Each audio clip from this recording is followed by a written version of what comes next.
Талант ар бир адамда кезиге бербейт, бирок жер тандабайт.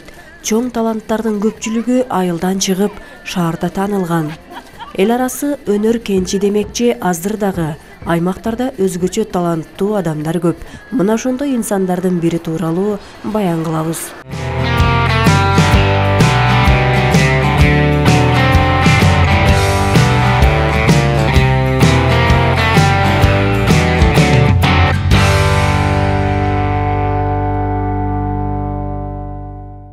Тасмадагы көрүнүш айылдагы тойлордун биринде кол телефонго тартылган. Кыска убакыттын ичинде чыныгы талантты, жандуу музыканы сүйүүчүлөрдүн көңүлүн буруп, кызуу талкуу жаратылды.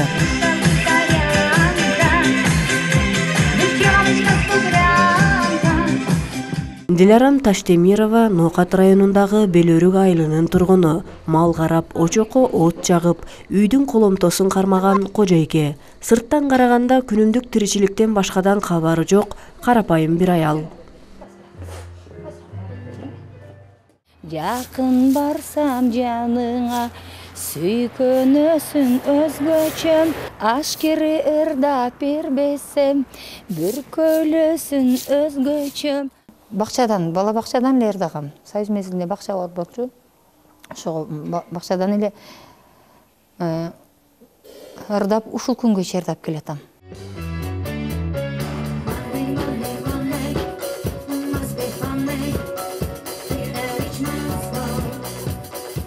Айыл жеринде жашасак дагы биз өзүбүздүн чыгармачылыгыбызды эч качан өчүргөн жокпуз. Айыл жериндеги маданиятты көтөрөбүз деп шаарга баргыбыз келбейт да, кыскасы.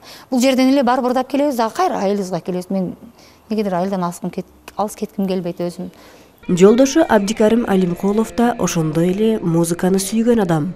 Атайын музыкалык билими болбосо дагы ар кимге шакирт түшүп, ээрчип жүрүп бир канча аспапта ойногонду үйрөнгөн. Эми мынтип үй бүлөсү менен эстрадалык топ түзүп, жандуу музыка менен тойлордо элдин кызматын аркалап келет. 5-6 жашарымда мандел чертип үйрөнүп алгам да.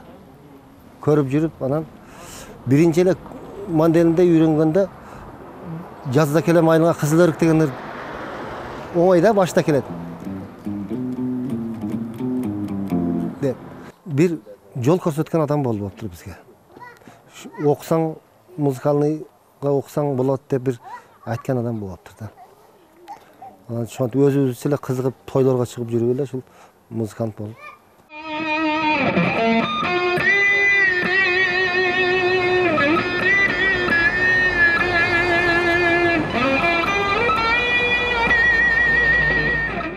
Союз мезгилинде бизде сөзсүз эле музыкалык билим алыш керек дегенди эч ким эсепке алган эмес. Ал мезгилде талантың болсо ырдап кете бересиң. Дагы ушундай бир нерсе бар. Музыкалык билими бар, диплом бар адамдар ойнобой жүрүшөт. Демек бул музыка деген адам, талант деген нарактан берилет экен да. 78-80 жылдардан бери тойда жүрөм.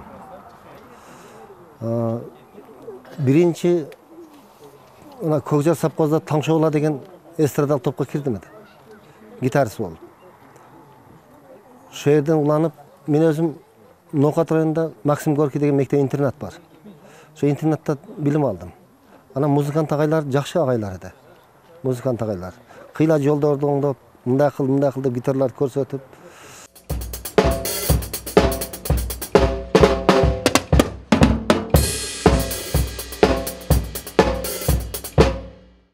Шаардан келген меймандар таң калышат, тойгочу булар эмне айылда жүрүшөт деп. Жок, мен айтар элем, талант, өнөр айылбы, шаарбы аны ылгабайт. Ал кайсы жерде өсүп өнсө, ошол жерден кетет. Ошон үчүн ушул жерде болбосо дагы талант менен маданият керек. Ооба, керек, ооба. Ошон үчүн, ооба. Ошол талант керек, ошон үчүн айылдан эле ырдап, бардык жактарга барып ырдап келебиз, шаарга деле барып, Бишкекке деле барып ырдап келебиз, бардык жактарга ырдап келебиз.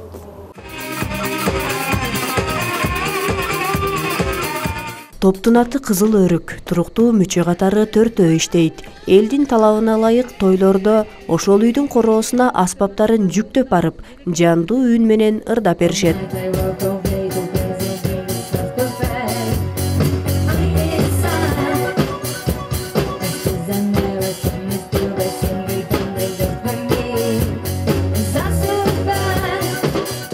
мен ойымча мынау фонограмма баягы немелерге элдер дагы уже чарчады деп ойлойм да. Элдер мына живой мына эстрада инструмент мына гитарага эми элдерди кызыктырып ошолорго эл тартыш керек болуп атпайбы. Азыр баягы Ямаха чыгып неме болгондон бери гитарага кызыккандар, баягы Ямаха кызыккандар көп, мына улам аспапка кызыккандар жок да.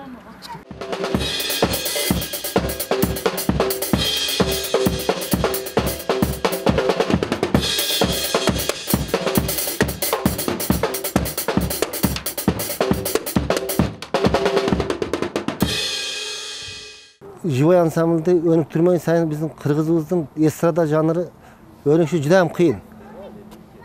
Бұл живойды білмейін сайын ол ойнап, ырдаш өнікпей қалауызы деп өзімше неме қооптанамын да. Эч болсо дагы чыгармачылыкка активдүү киришип жатабыз деген жубайлар мал келин сатып, баракчасына музыкалык аспаптарын толуктап сатып алган. Инструменттердин бәрін 10 чакты гитарам бар. Ударный инструмент, мында клавишный инструменттер бар, Кудайга шүгүр. Аппаратуралардан толуктап келатат. Шу биздин наныбыз. Ана шу биздин аркабыздагы жаш муундарга кичине бир таасир болуп калсын. Биз аркабыздагы музыканттар өссүн деп колубуздан келишинче биз амеле көп кыйратып едик дебейбиз го, бирок мында колубуздан келишинче алакат кылып шу бизди көргөндөр шундай кылып ойнаса болот экен деп чыкса дейбиз да аркабыздан. Ошону менен бирге тойкана салып, анын бир бурчун жеке өздөрү үчүн сахна даярдаган. Убактысынын көбүн ушул жерде даярдык көрүү менен өткөрүшөт. Музыкант болгонубузга байланыштуу инструменттерибизди коюп койгонбуз. Келген меймандарга багында ичи тарлык кылбайбыз. Беймарал келип, алып, ойноп бериңиздер, ойноп ырдай бериңиздер деп мүмкүнчүлүк беребиз. Бул мына соло гитаралар. Мына соло гитараны ушул абабыздын туулган күндө подарка кылганбыз, белек кылганбыз. Албетте, көптөгөн аспаптардын ичинде кыргыздын комузу дагы бар. Жыттасам жыпар мончок илебиңди, жылдызым учуп чыгат жүрөгүмдөн, күндүзү күнүм болсоң түнкүсүн ай, экөө тең өзүң го деп жүрөмүн мен. Таланттуу адамдар, мыкты музыканттар көп. Ал эми бул топ башкаларга окшобогон, эч кимди туурабаган, жашоодо кандай болсо ошондой нукуралыгы менен күйөрман топтоп карапайым элдин сый урматына ээ боло алды. Элде жандуу музыкага болгон баалоо күндөн күнгө артып барат.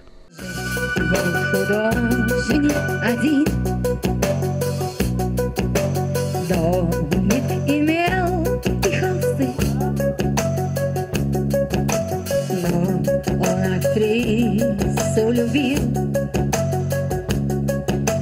ту, что любила цветы.